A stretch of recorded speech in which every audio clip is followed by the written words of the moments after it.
100 vlonjat madje e ndacak për të paktën 8 muaj radhazi do të paguhet 260 euro në muaj.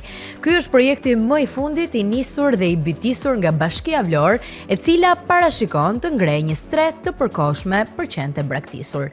Plot 26 milion lek të reja do të përdoren për ndërtimin e 100 kafazëve për qend, punësimin e 6 personave të cilët do të paguhen 1700 euro në muaj, makina, kompjutera dhe site sterilizuese.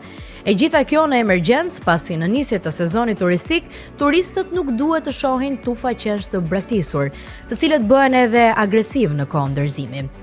Një prej këtyre punëve serioze është streha e përkohshme e qenve, ku do të përfitojnë asistencë mjekësore, kapje me lak special, transport si personalitete me makina të përzgjedhura, ku nga zëri i shpenzimeve është parashikuar mbi 18.000 euro dhe një jetë me kushte moderne.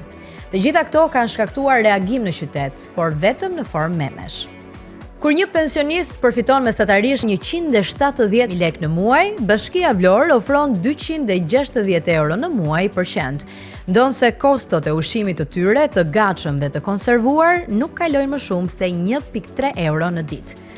Megjithatë, kostot justifikojnë pagën e të punësuarve, qëranë e strehës dhe faktin që Vlora nuk do të ketë më qenë ndasak, por ata do të trajtohen me më shumë dinjitet se vetë njerëzit.